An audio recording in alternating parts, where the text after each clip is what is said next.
Bonjour. Alors la question que tout le monde se pose en ce moment, faut-il investir dans l'immobilier avec la hausse des taux et avec les conditions des banques qui sont très compliquées?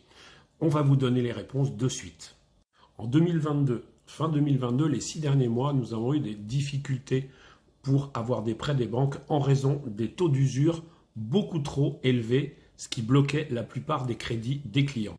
En 2023, en raison de l'inflation, le directeur de la Banque de France a compliqué les possibilités de prêt, les possibilités d'accès aux prêts pour la plupart des gens. Mais est-ce bon d'emprunter actuellement ou pas? Alors évidemment, il est plus difficile de pouvoir emprunter en ce moment. Les taux étant aux alentours de 4 points, ils sont annoncés à 5 points en fin d'année et certainement ne vont pas redescendre avant un certain temps. Les prix ont baissé de 10 à 15% suite à ces difficultés de pouvoir emprunter, puisque peu de gens peuvent acheter, donc ça bloque les finances pour les acquéreurs potentiels.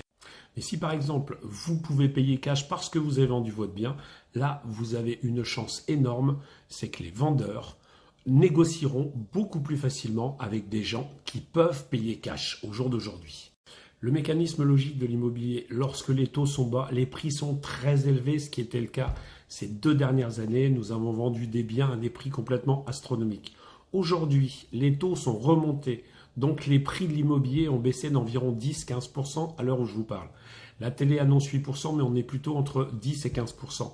Mais sachez une chose, c'est lorsque vous achetez pas cher, vous vendez pas cher. Lorsque vous achetez cher, vous vendez cher, donc pas d'inquiétude.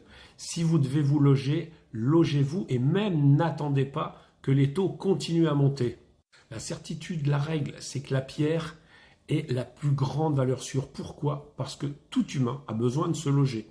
Et tout humain, en 2023, il est préférable qu'il soit propriétaire que locataire à la retraite, parce qu'il n'aura peut-être plus d'annuité à payer, alors que si vous avez un loyer à payer, ça devient très très difficile pour beaucoup de retraités. Alors pensez bien à ça. Achetez, ça vous permettra d'avoir une retraite beaucoup plus facile et certainement une meilleure capacité pour pouvoir avoir des loisirs.